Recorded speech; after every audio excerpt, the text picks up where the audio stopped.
Captain Kim Tae-ho walked slowly across the metal floor of his ship. The stars outside looked different here, far from Earth. His crew had been exploring space for 3 months now. They were the first humans to travel this far from home. "Sir, something big is coming," said Lieutenant Park So-young. She was looking at her computer screen with wide eyes. "Very big." Tae-ho moved to the front window of his ship. Space was empty one moment, then suddenly filled with massive alien ships. There were hundreds of them. Each ship was as large as a city. They had strange shapes with curves and crystals that glowed with purple light. "Get me Admiral Lee on Earth," Tae-ho said quickly. His heart was beating fast. The alien ships were not moving closer, but they were not leaving either. They just waited in space like sleeping giants. The communication screen lit up. Admiral Lee Min-ho appeared on the screen. He was sitting at his desk on Earth, looking serious. "Captain, what is your status?" "Sir, we have contact with alien ships, many of them. They are waiting for something." Before Lee could respond, all the screens on the ship changed. A tall alien appeared on every screen at once. It had 4 arms and burning red eyes. When it spoke, the ship's computer translated its words into Korean. "I am Commander Veltar of the Galactic Hegemony. Your species has broken our laws by leaving your home system." Tae-ho felt cold. The alien's voice was calm but full of power. It spoke like someone who had never been told no. "We mean no harm," Admiral Lee said from Earth. "We only want to explore and learn about the galaxy." The alien's red eyes seemed to look directly at Lee through the screen. "Your intentions do not matter. You are a young and dangerous species. All young species bring war and chaos. This is known." "We are peaceful," Lee said again. "Peace is not important. What is important is order. The Galactic Hegemony has kept peace in this galaxy for 1,000 years. We do this by controlling dangerous species like yours." Commander Veltar raised one of his 4 hands. "You have 30 of your Earth days to do 3 things. First, bring all your ships back to your home system. Second, destroy all your weapons and military ships. Third, accept our protection and guidance forever." "And if we refuse?" Lee asked. "Then we will correct you. We have done this to 47 other species. Some learn to obey. Others no longer exist." The alien's image disappeared from the screens. Outside, the massive alien fleet began to move away, but slowly, like they had all the time in the world. Lieutenant Park looked at her. "Captain." "Sir, there are more ships coming on our sensors. They are not stopping here. They are going toward Earth." Back on Earth, President Chang Soo-jin sat in her office in Seoul. The emergency meeting had been going on for hours. Leaders from every country were arguing about what to do. Some wanted to surrender immediately. Others wanted to fight. "We cannot win against ships like that," said the defense minister. "Did you see the size of their fleet? We have only just learned to travel between stars. They have been doing it for thousands of years. But we cannot just give up our freedom," said another leader. "Humans have never been slaves to anyone." President Chang stood up. The room became quiet. "Let me ask you all something. What makes us human?" Nobody answered at first. Then Dr. Kang Hyun-woo, the head scientist, spoke up. "We never stop trying, even when things seem impossible." "That's right," Chang said. "Every time in our history, when someone tried to control us, we fought back. We fought against kings, against empires, against anyone who tried to take our freedom. Why should this be different?" "Because they have weapons we cannot imagine," the defense minister said. "Maybe," Chang replied. "But they don't know us. They think they do, but they don't. They see us as just another young species to control. They don't understand that humans are different." On Mars, director Yoon Jae-min was already working. He had turned the Red Planet's factories from building homes to building weapons. Workers who had been making tools for farming were now making tools for war. In the asteroid belt between Mars and Jupiter, Colonel Han Bo-ra was leading mining crews to hollow out large rocks. Each asteroid became a hidden fortress with guns and missiles inside. The 30 days passed quickly. On the last day, President Chang sat at her desk again. This time she was alone except for the camera. She knew that every person on Earth was watching. She also knew that aliens across the galaxy would see this message too. To the galactic hegemony and anyone else who is listening, she began. Her voice was calm and strong. We are the people of Earth. We are humans, and we say no to your ultimatum. She paused and looked directly into the camera. We will not give up our ships. We will not destroy our weapons, and we will never accept anyone as our masters. If you want to take our freedom from us, you will have to fight for it, and we promise you this, it will not be easy. The message was broadcast across the entire galaxy. On 100 worlds, species that had surrendered long ago heard these words. Some felt something they had almost forgotten: hope. The war was about to begin. The 30 days were over. Commander Veltar sat in his command chair, waiting for Earth's surrender message. Around him, his officers prepared to receive the human fleet's return. This was always the easy part. Young species always gave up when they saw the true size of the hegemony's power. Sir, incoming transmission from Earth, his communication officer reported. Put it on the main screen. Let us see how they beg for mercy. But President Chang Soo-jin was not begging. She sat calmly behind her desk, looking directly into the camera. Behind her, through the window, Earth looked peaceful and blue. To the galactic hegemony and all who listen across the stars, she began. Her voice was steady and clear. We are humanity. We have heard your ultimatum. We have considered your terms. And our answer is simple. She paused for just a moment. No. Commander Veltar leaned forward in his chair. This was not what he expected. We will not surrender our ships. We will not destroy our weapons. We will not become your slaves. If you want to take these things from us, you will have to come and try. But know this, we will not make it easy for you.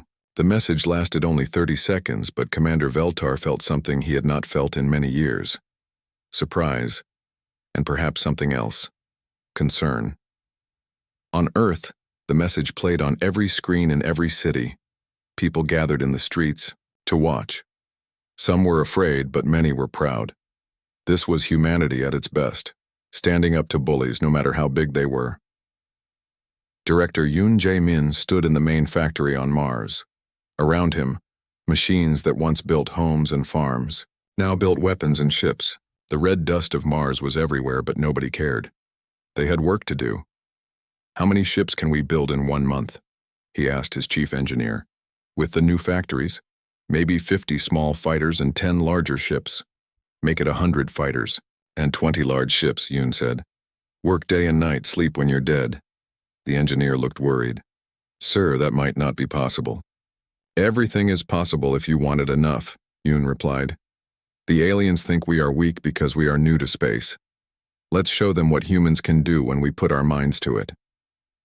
In the asteroid belt, Colonel Han-Bo-Ra floated in her space suit, watching workers cut into a large rock. The asteroid was perfect, big enough to hide weapons inside, but looking like just another piece of space junk from the outside. How many of these can we prepare? She asked her second in command. We have teams working on 50 asteroids now. Each one can hold 20 big guns and 100 missiles. Good. But make sure they look completely normal from outside. When the aliens come, I want them to think they are flying through empty space, honey. Smiled inside her helmet. They want to see how dangerous humans can be? We'll show them dangers they never dreamed of. Back on Earth, Dr. Kang Hyun-woo worked in his laboratory with no windows. He had not seen sunlight in 2 weeks. His team was creating new weapons, new shields, new ways to fight in space. The aliens have been fighting in space for thousands of years, he told his tired workers. But they fight the same old way. They line up their big ships and shoot at each other like old sailing ships on Earth's oceans.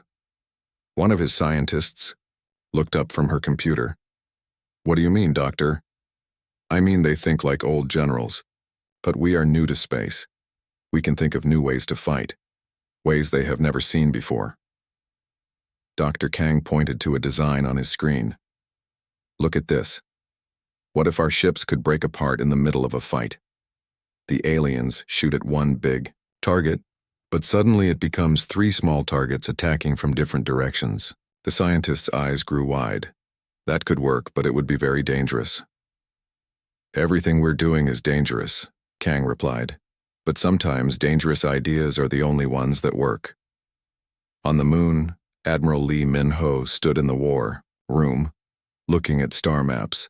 Red dots showed where alien ships were gathering. Blue dots showed human ships and bases. There were far more red dots than blue ones. "Sir," said his aide, "the numbers don't look good. They have maybe 1,000 ships. We have less than 200. Lee nodded slowly. Numbers are not everything. David was smaller than Goliath, but David won because he was smarter and braver. But sir, these are not people with swords and stones. These are aliens with weapons. We don't understand. True, Lee said. But they don't understand us either. They think they know how humans fight because they have conquered other species. But no species in the galaxy has our history. No other species has fought as many wars as we have. No other species has learned to be as creative in battle. He turned to face his staff. We may not have the biggest ships or the most advanced weapons, but we have something they don't have. We have the spirit that never gives up. We have the cleverness that comes from being the underdog. And we have something to fight for that is worth any sacrifice. Across the galaxy, other species watched and waited. The message from Earth had been heard on every world. Some alien leaders, worried that this human defiance might give their own people ideas about freedom. On the planet Kelvara, an old alien named Thex remembered when his people had been free. The human message made him feel something he thought was dead inside him. The war was coming and nobody knew who would win. But one thing was certain. The galaxy would never be the same again. Commander Veltar stood on the bridge of his flagship, the Eternal Dominion. Through the massive view screen he could see Earth's solar system ahead. It looked peaceful and quiet, just like the home systems of all the other species he had conquered. How long until we reach their home planet? He asked his navigation officer. 6 hours, Commander. Our scouts report only a small number of human ships in the area. This should be an easy victory. Veltar nodded. It was always the same. Young species made big speeches about freedom and fighting. But when they saw the full power of the hegemony fleet, they surrendered quickly. He had done this 47 times before. Send a message to the human fleet, he ordered. Tell them, they have one last chance to surrender. If they give up now, we will be merciful.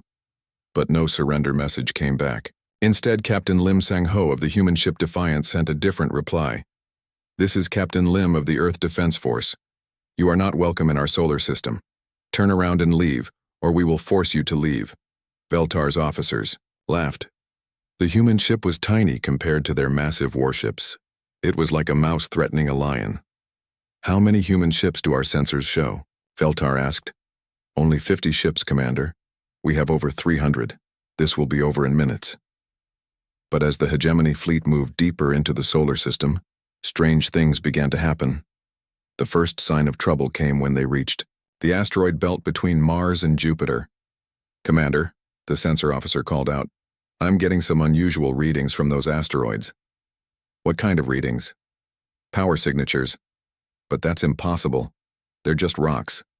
Suddenly, the rocks began to move. What had looked like normal asteroids opened up like flowers, showing weapons inside. Dozens of hidden gun platforms began firing at the hegemony ships. Evasive action, Veltar shouted. How did we not see those weapons? The answer came from Colonel Han Bo-Ra, floating inside one of the disguised asteroids. She had been waiting for this moment for weeks. All units, this is Han. Welcome to our neighborhood. Let's show them how we fight. The space around the asteroid belt exploded with light and fire. Hegemony ships, expecting easy targets, found themselves flying through a deadly trap. The human weapons were not as powerful as alien weapons, but they were hidden everywhere. Captain Kim Tae-ho piloted his small fighter ship through the battle. His ship was fast and hard to hit, dancing between the massive alien vessels like a bee around elephants. He fired his missiles at the enemy engines, then spun away before they could shoot back. This is insane, his co-pilot, Lieutenant Park So-young said as they dove under a hegemony cruiser. Their ships are 10 times bigger than ours. Size doesn't matter if you can't hit your target, Tejo replied. He pulled his ship into a tight turn that would have been impossible for the large alien vessels. Besides, we're not trying to destroy all their ships. We just need to hurt them enough to make them think twice. The real surprise came when the human battleship Phoenix approached a group of enemy ships.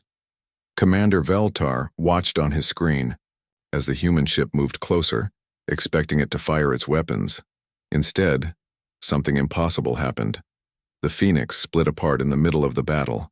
What had been one ship suddenly became 3 smaller ships, each attacking from a different direction. How is that possible? Veltar demanded. His science officer was studying the readings. Their ship was designed to separate during combat. We have never seen anything like this. Captain Seo Yunji commanded one of the 3 parts of the Phoenix. This is Seo to Phoenix 2 and 3. Remember, we're faster when we're split up. Use that advantage. The 3 parts of the Phoenix moved around the alien ships like dancers, too fast and unpredictable for the enemy weapons to track. Each part attacked from a different angle, confusing the hegemony gunners. But the strangest moment came when Lieutenant Commander Park Jin-woo found his fighter damaged and about to be destroyed. Instead of trying to escape, he did something that shocked everyone watching. He flew his dying ship directly into the bridge of a hegemony cruiser. What is he doing? An alien officer asked. He's sacrificing himself to destroy our ship, Veltar replied quietly. I have never seen anything like this. The kamikaze attack destroyed both ships, but it also sent a message to every alien in the fleet. These humans would rather die than surrender. As the battle continued, more human ships used tactics the aliens had never seen. Some ships pretended to be destroyed, then came back to life when enemy ships came close. Others used the gravity of planets to swing around at impossible speeds.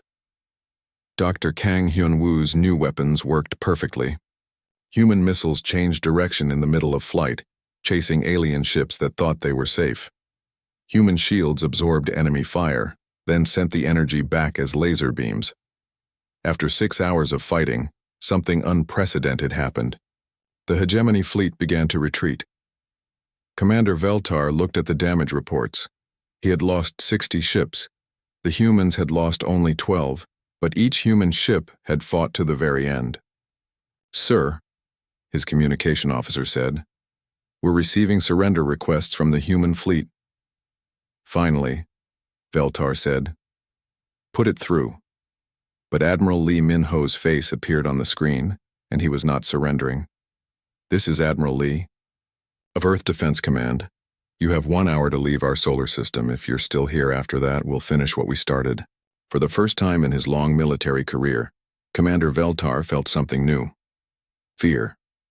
The mighty hegemony fleet turned and fled toward deep space, leaving behind the wreckage of their ships and their certainty that young species always surrendered. Earth had drawn first blood, and the galaxy would never be the same. News traveled fast across the galaxy. On every planet, in every space station, beings were talking about the impossible thing that had happened. A young species had defeated the mighty hegemony fleet. Not destroyed it completely, but hurt it badly enough to make it run away. On the planet Kelvara, Old Thek sat in his small home, listening to the underground radio. The official hegemony news said nothing about the battle at Earth. But the secret broadcast told a different story. The humans won. The hidden voice whispered through the radio. They made the hegemony retreat. If humans can do it, maybe we can too. Thex remembered when he was young before the hegemony came to his world. His people had been free then. They had ruled themselves, made their own choices. Now they worked in factories, building ships for their conquerors. He stood up slowly.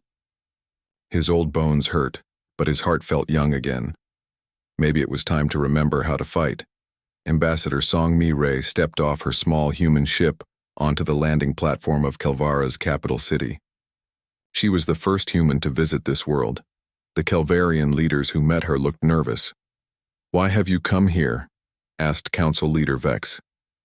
"The hegemony will not like humans visiting our world," That's exactly why I'm here, Song replied. Because the hegemony doesn't want us to meet. They're afraid of what might happen if we talk to each other. She looked at the tall, blue-skinned Kelvarians around her.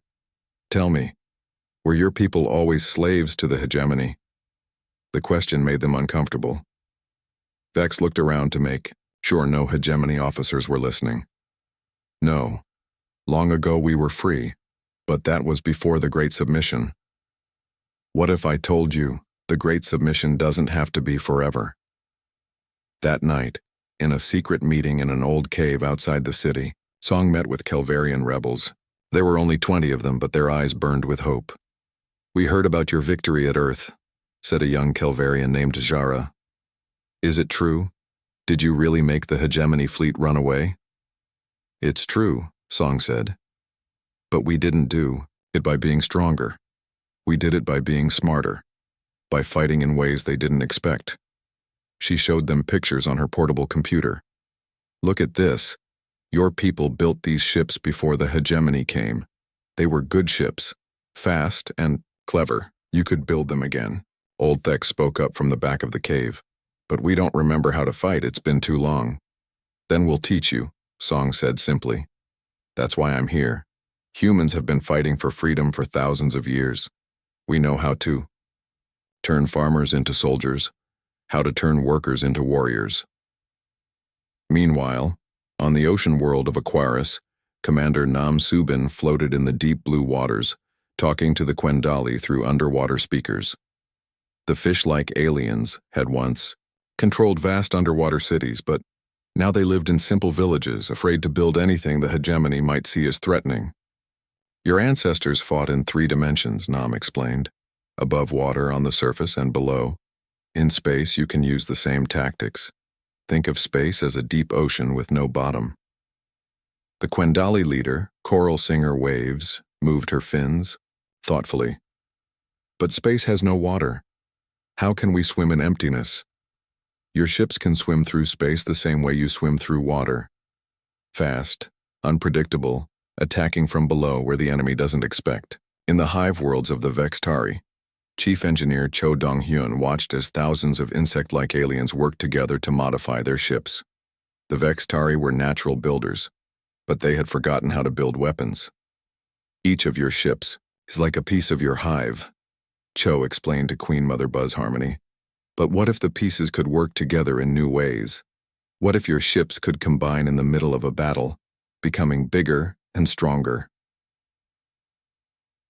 The Queen Mother's compound, eyes glittered with interest.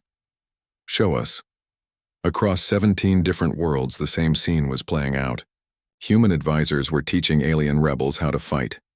Not how to fight like humans, but how to fight like themselves, using their own strengths in ways the hegemony had made them forget. General Oh Kyung-soo coordinated everything from a hidden base in the Outer Rim. His command center was built inside a dead asteroid, invisible to hegemony sensors. Around him, humans and aliens worked side by side, planning the rebellion.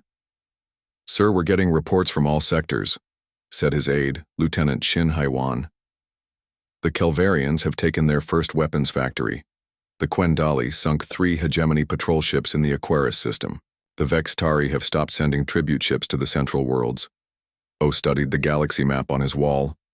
Red dots showed hegemony strongholds. Blue dots showed rebel activities. Every day, there were more blue dots. The hegemony is starting to panic, he said. They're sending more ships to each rebel world, but that just makes them weaker everywhere else. The first major rebel victory came at the mining world of Rockholm. The stone people called the Gravery had been forced to dig precious metals for the hegemony for 300 years. But now they remembered that their ancestors had been warriors as well as miners. When the hegemony reinforcements arrived at Rockholm, they found the planet's surface covered with tunnels and hidden fortresses. The Gravari attacked from underground, appearing suddenly from holes in the ground, then disappearing before the aliens could fight back.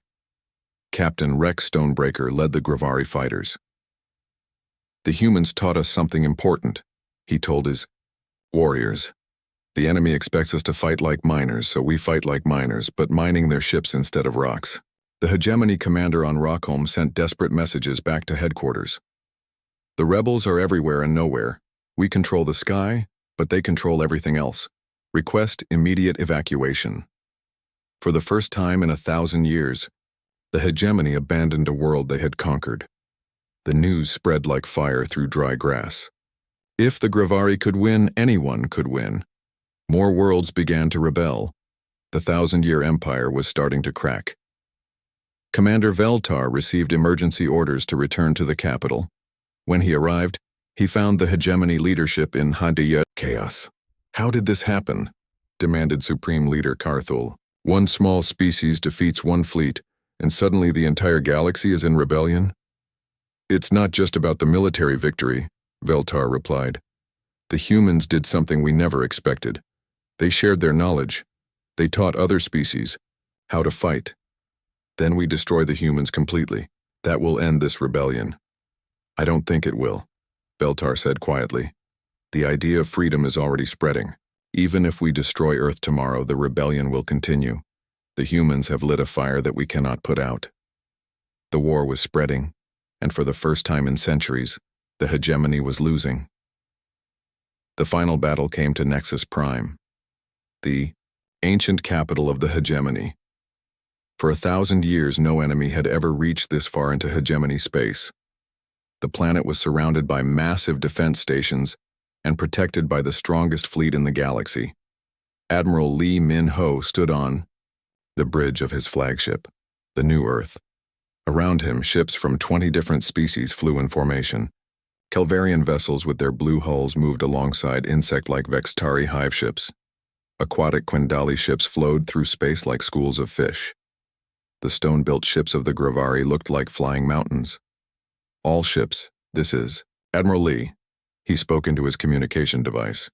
Today we fight not as humans, Kelvarians, or any single species. Today we fight as one galaxy, united for freedom. Captain Seo Yunji commanded a mixed squadron of human and Kelvarian ships. Human ships remember what we learned at Earth. Kelvarian ships, use your speed and music-based communication. The enemy cannot understand your battle songs. The hegemony. Defenders were confused. They had never fought against so many different species working together. Each rebel ship fought differently, using tactics the hegemony had never seen before. Commander Thexvia led the Vextari hive ship Unity's Sting. His ship was actually 5 smaller ships that could combine into one large vessel or separate to attack from different directions. Hive brothers, remember what the human engineer taught us. We are stronger together, but sometimes we are deadlier apart. The battle raged for hours. Hegemony stations fired massive energy beams, but the rebel ships were too unpredictable. Quindali vessels dove underwater through space, appearing suddenly to attack from below. Grivari ships, built like flying rocks, absorbed enormous damage while getting close enough to ram enemy stations. Supreme Leader Carthul watched the battle from his throne room deep inside Nexus Prime. For the first time in centuries, he felt fear. His mighty empire was crumbling. How many ships have we lost? He asked his trembling aide. Over half our fleet, Supreme Leader. The rebels fight like nothing we have ever seen. They help each other, sacrifice for each other. Our captains do not know how to respond. Through the great windows of his throne room, Carthul could see rebel ships breaking through the final defense line. Explosions lit up the sky as his ancient empire fell apart. The moment of victory came when Captain Kim Tae-ho led a small group of fighters directly into the main defense station. His ship had been damaged in the fighting, but he pressed on. "This is for everyone who ever dreamed of freedom," he said as he fired the shot that destroyed the station's main reactor. The explosion was visible from the planet's surface.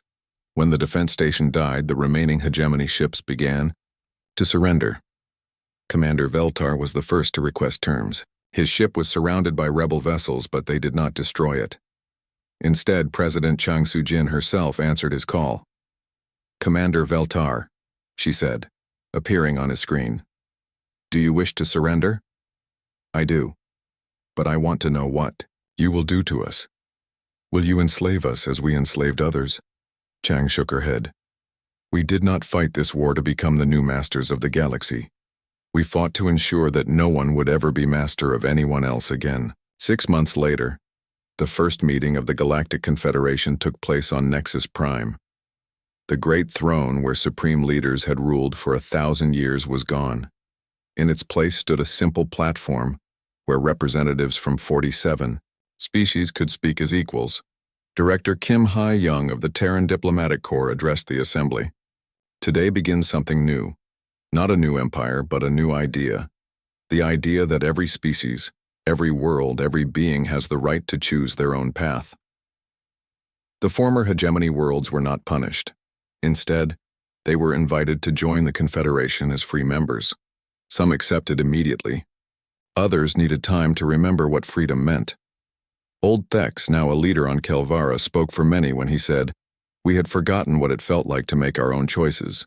The humans did not just defeat our oppressors, they reminded us who we used to be."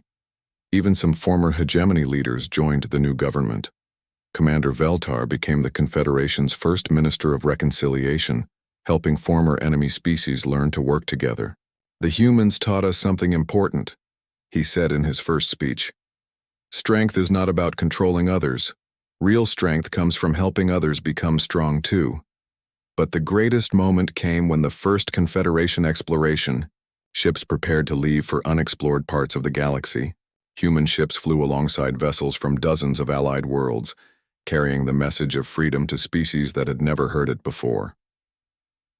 Captain Park So-young, now commanding her own ship, led one of these exploration fleets. "Our mission is not to conquer," she told her mixed crew of humans and aliens. "Our mission is to offer what we can give, the knowledge that freedom is possible." Dr. Kang Hyun-woo, working in a new laboratory shared by scientists from 20 species, made a discovery that amazed everyone. When we work together, combining our different ways of thinking, we can solve problems none of us could solve alone. The galaxy had sent an ultimatum, demanding humanity's surrender. Earth had answered with fire, not the fire of destruction, but the fire of hope, courage, and freedom. Now that fire burned in the hearts of billions of beings across the stars. The age of empires was over, the age of freedom had begun, and in the far reaches of space, where new worlds waited to be discovered, that fire would light the way to a future no one had dared to dream.